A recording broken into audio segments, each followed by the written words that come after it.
بعد خوش آمدید. نشریات کو مزید آگے بڑھاتے ہیں, کنٹینیو کرتے ہیں علامہ صاحب جی سے.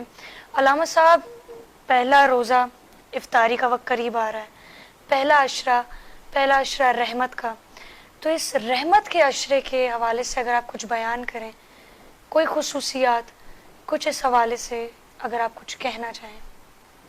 ماہ مبارک رمضان جو ہے اپنی ذات میں رحمت خداوندی کے قریب ہونے کا ذریعہ ہے.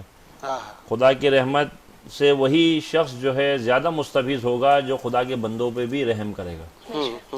اکثر لوگ ایسے ہوتے ہیں کہ آپ دیکھیں گے, مثلا میں ایک آفس کا باس ہوں, اب میں چاہ رہا ہوں خدا مجھ پہ رحم کرے, لیکن میں اپنے دفتر کے کسی کولیگ کو جو ہے بیٹھنے نہیں دے رہا ہوں, اور اس کو بات بات پہ جتلا رہا ہوں کہ بھائی تم میرے پاس ملازم ہو, میں تمہارا باس ہوں, میں تمہیں پے دیتا ہوں, میں تمہیں تنخواہ دیتا ہوں, میں تمہیں سیلری دیتا ہوں. تو جب آپ زمین والوں پہ رحم کریں گے تو آسمان والا آپ پہ رحم کرے گا نا. خودی کو کر بلند اتنا کہ ہر تقدیر سے پہلے خدا بندے سے خود پوچھے بتا تیری رضا. ٹھیک ہے نا, محلے کی مسجد میں جاتے نہیں, مدینے میں مرنے کی دعا مانگتے ہیں. یہ ہمارا علمیہ ہے, میں طنز نہیں کر رہا ہوں, میں حقیقت بتا رہا ہوں. بہت سے لوگوں کو آپ نے دیکھا ہوگا ماہ رمضان مبارک, اس وجہ سے میں کہہ رہا ہوں, مثلا گیٹ اپ اس کا ہے ماشاءاللہ, سنت رسول اس نے رکھی ہوئی ہے, اور مسجد کا ماشاءاللہ عبادت بھی مسجد میں بہت کرتا ہے. اپنے پڑوسی سے بھی اس کے تعلقات اچھے نہیں ہیں, اپنے بہن بھائیوں سے بھی تعلقات اچھے نہیں ہیں, رشتہ داروں سے بھی اچھے نہیں ہیں. تو اب مجھے بتائیے کہ اس آدمی کا کیا امیج ہے. مسجد کا اسلام ہمیں مسجد کا کبوتر بننے کو حکم نہیں دیتا ہے. آپ مسجد میں عبادت کریں, فضیلت ہے. ایک شخص جو ہے پیغمبر کی خدمت میں حاضر ہوا, یا رسول اللہ میں نابینا ہوں, میں مسجد میں نماز پڑھنے نہیں آ سکتا, آپ مجھے اجازت دیں میں گھر میں نماز پڑھوں.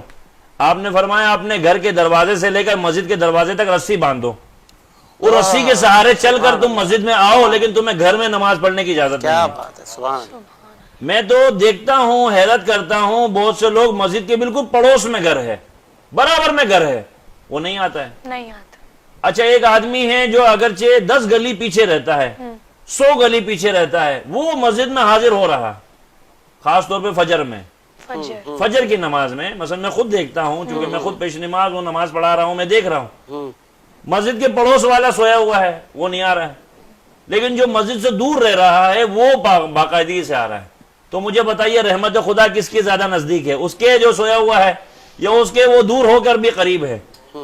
تو کہنے کا مقصد یہ ہے گا کہ دیکھیں, دین جو ہے ہمیں لکیر کا فقیر نہیں بناتی ہے. دین کی لوجک اور دین کی پالیسی ہے لا ضرر ولا ضرر فی الاسلام.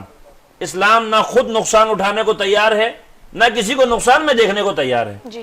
ہمارے یہاں مسئلہ یہ ہے گا, ماہ مبارک رمضان آ گیا, لوگوں کے تیور بدلنا شروع ہو گئے. ایک تو ماشاءاللہ غضب کی گرمی, پھر لوگوں کے تیور بھی بڑے گرم. ٹھیک ہے نا, جب ماہ مبارک بہترین انسان وہ ہے, بہترین بندہ خدا کا بندہ وہ ہے, مومن وہ ہے, مسلمان وہ ہے کہ جس کے اندر اخلاق کوٹ کوٹ کر بھرا ہو. اچھا, بہت سے لوگ ہیں منہ پہ بڑا اخلاق ہے, لیکن ایک ریئل لائف, ایک سوشل لائف ہے. ہو سکتا ہے کہ میں آپ کے ساتھ بڑا ہسمکھ طریقے سے بات کر رہا ہوں, اخلاق سے بات کر رہا ہوں, کیا یہی رویہ طریقہ میرا گھر میں بھی ہے؟ ایسا ہی ہے, ایسا ہی میرے بھائی کے ساتھ بھی ہے, میری بہن کے ساتھ بھی ہے, میرے دوستوں کے ساتھ بھی ہے.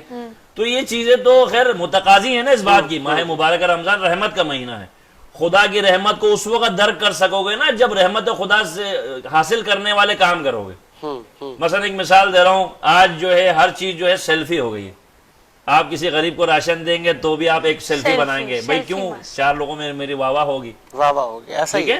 آج میں چاہ رہا ہوں کہ جی اگر مسجد میں ڈونیٹ کر رہا ہوں, اگر خدا نے مجھے اتنا دے دیا, ڈونیشن کر رہا ہوں یا کسی چیریٹی دے رہا ہوں کہیں پہ, تو مجھے کیا کرنا چاہیے؟ آیا میں پبلش کروں, میں اخبار میں ڈلواؤں, تصویر بنواؤں, ایسے ہی ایڈورٹائزمنٹ کروں؟ اچھا علامہ صاحب, حدیث نبوی ہے, مطلب یہ کہ آپ ایسے دیں کہ آپ کے دوسرے ہاتھ کو بھی پتہ نہ چلے. یہی کہتا ہے بھائی, ایک ہاتھ سے دو تو دوسرے ہاتھ کو پتہ نہ چلے. لیکن یہاں پر جو ہے نا, آج اگر دیتے ہیں, دیکھیں نا, آپ نے اس کی عزت کا جنازہ نکال کر 10 روپے دیے تو کیا دیے؟ ایسا ہی. اس ہاتھ سے دو تو اس ہاتھ کو پتہ نہ چلے. یہ دینے کا افضل ترین طریقہ ہے. دوسری بات یہ ہے کہ ٹھیک ہے, جیسے مثلا ہمارے ہاں زکوٰۃ کا وہ طریقہ نہیں ہے. ہمارے یہاں ٹھیک ہے فطرہ ہے, خمس ہے, ہر چیز کی اپنی ایک لوجک ہے ہمارے یہاں بھی. لیکن ہمارے برادران کے یہاں جو ہے, برادران کے یہاں جیسے زکوٰۃ ہے, ہمارے یہاں پیسوں پہ زکوٰۃ نہیں ہے, چیزوں پہ زکوٰۃ ہے, مصارف ہیں اس کے باقاعدہ. اب رہ گئی بات یہ گا, یہ جو پیسہ ہے, چاہے وہ زکوٰۃ کا ہو یا صدقے کا ہو یا فطرے کا ہو, یہ کس کو دیں؟ یہ ایسے افراد کو دیا جائے کہ جو غریب ہو، غریب بھی غریب ہو، وہ غریب نہ ہو کہ 70,000 کی گاڑی گھر میں کھڑی ہے، 50,000 کا موبائل جیب میں ہے۔ علامہ صاحب قطع کلامی کے لیے معذرت، آپ نے غریب کی بات کی، ایک وہ غربت اصحاب رسول جس غربت میں اپنی لائف گزارتے تھے، مطلب پیٹ پر پتھر ہیں اور دین کے لیے جہاد بھی کرنا ہے، پھر آج ہم دیکھتے ہیں بہت سارے لوگوں کا ایک سوال بنتا ہے کہ روزہ قضا ہو جائے تو کیا کیا جائے؟ جی مجھ سے روزہ چھوٹ گیا، اب وہ جا رہا ہے پوچھنے علماؤں سے کہ مجھے بتائیں میں کیسے اس سے کفارہ ادا کروں، کیا کروں؟ یہ دو آپ سے سوال ہیں، اس پہ ذرا ایک روشنی۔ چیز تو یہ آپ نے عرض کیا، دیکھیں پہلے ایک تو ہے خود ساختہ غربت، ایک ہے امتحان والی غربت۔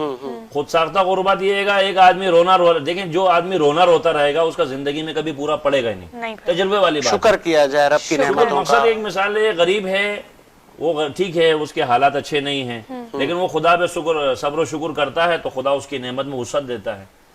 یعنی خدا کا قانون ہے، کچھ ایسے سرمایہ دار ہیں، صاحب حیثیت ہیں، جو کہ اس کے اپنے ایٹیٹیوڈ کی وجہ سے وہ سطح غربت پہ آ گیا۔ کچھ ایسے غریب ہیں، شکر کیا تو خدا نے اس کی رزق میں برکت دے دی یا اس کو ایسی ترقی دے دی۔ یہ تو ہے نا، خدا جس کو چاہے سلطان بنا، جس کو چاہے فقیر بنا، یہ ہے۔ لیکن اس کے ساتھ ساتھ آج جو ہے مسئلہ یہ گا، یہ جو غریب ہے، یہ غریب جو ہے بڑا لکی ہے۔ کہتے ہیں روز محشر اس قسم کے غریب جو خود ساختہ غریب نہیں ہے، ہاں جو جس نے خود نے غریب بنایا ہوا ہے، ایک وہ ہے جو کہ حالات کے ہاتھوں غریب ہو گیا ہے یا اس کے اپنے حالات ہی خراب ہیں، ان غریبوں سے خداوند عالم روز محشر جو ہے معذرت خواہ ہیں، ان کی اسی غربت اور صبر و شکر پہ خدا ان کو جنت کا حقدار قرار دے۔ دیکھیں ایک بات، ایک آدمی غریب ہے نا، کم سے کم عزت کی چادر تان کے سو تو رہا، اس کو اس بات کی پرواہ نہیں ہے میں نے کسی کا لوٹا نہیں ہے، کسی سے چھینا نہیں ہے، کسی سے مانگا نہیں ہے۔ ایسے بھی لوگ ہیں، ایسے بھی لوگ ہیں جی ناجائز ہی نہیں کری، ناجائز نہیں کری نا، لیکن مسئلہ یہ کہ آج جیسے ابھی شروع میں ہمارے برادر کا نام میرے ذہن میں نہیں ہے، جو بات کر رہے تھے کرنٹ افیئر کے اوپر، حالات حاضرہ کے اوپر، جیسے آپ نے سوال کیا صاحب، یہ جو ہے ایسا نہیں کر دیں کہ ہم کسی غریب کو ایسے مدد کریں۔ ابھی ایک صاحب کا ایک آرٹیکل آیا، انہوں نے اس بات کی جانب اشارہ کیا، بولا میں نے سوچا اس قسم کے لوگ کی مدد کروں، تو ان لوگوں کو اتنا چسکا لگا ہوا تھا اسی حال میں، اتنے مست تھے وہ، تو وہ چاہتے ہی نہیں تھے کہ وہ اس قسم کی ترقی کی جانب جائیں۔ مطلب اس غربت سے نکلے۔ بیسیکلی وہ غربت نہیں ہے، پروفیشنل غریب ہے وہ، یعنی وہ آپ اور میری سیلری کیا ہوگی اس سے بھی زیادہ کماتے ہیں وہ۔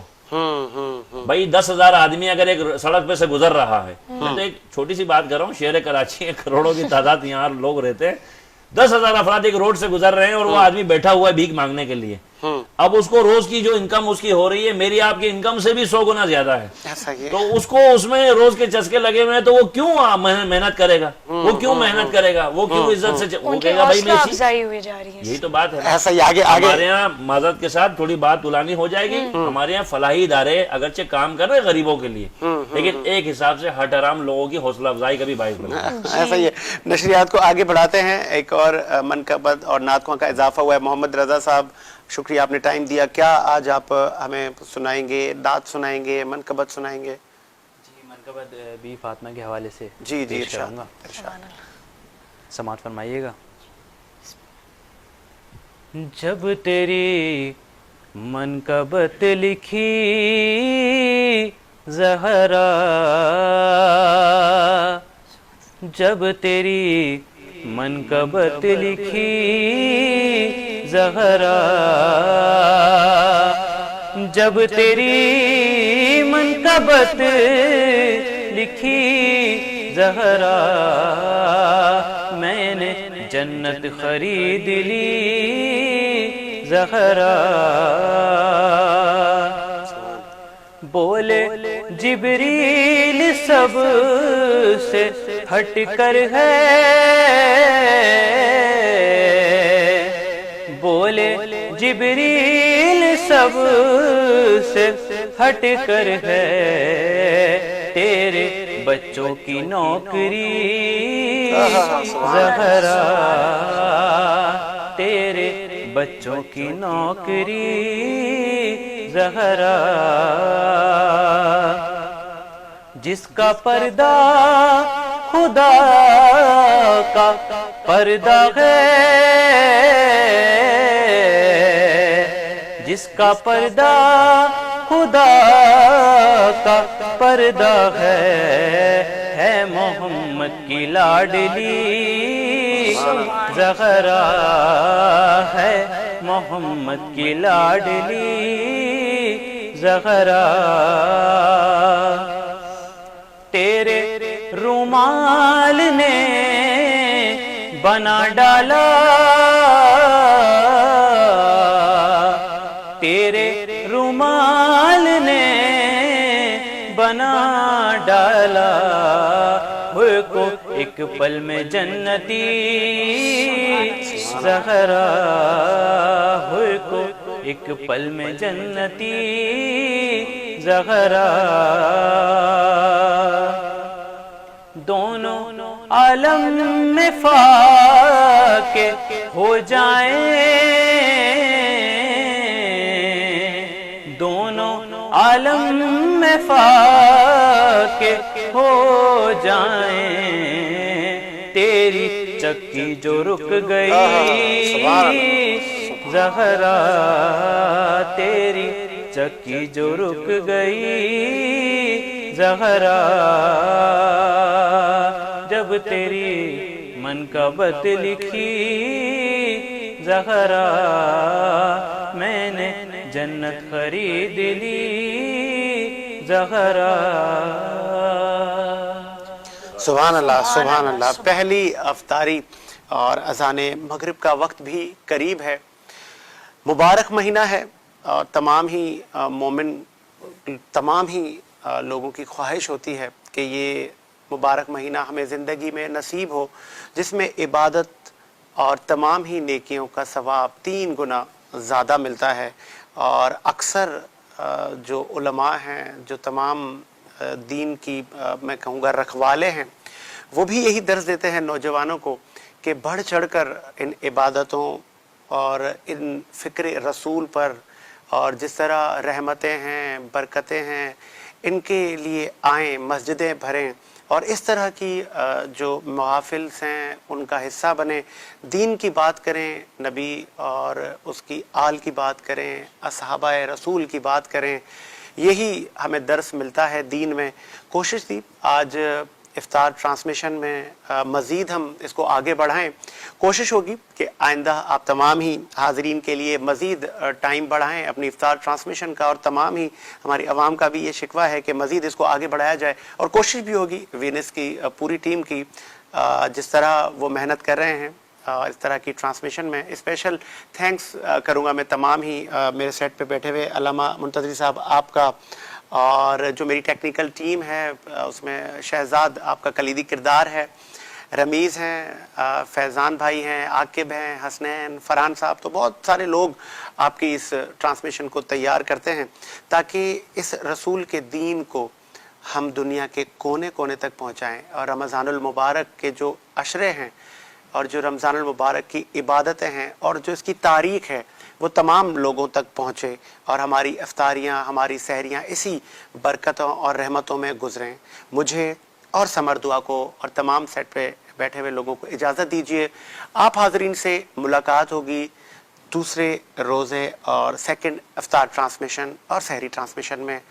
اس وقت کے لیے اس اسپیشل پر رونق رمضان ٹرانسمیشن میں ساجد حسین اور اس کی ٹیم کو اجازت دیجیے، ملاقات ہوگی آپ سے ایک نئی ٹرانسمیشن میں۔ اللہ حافظ۔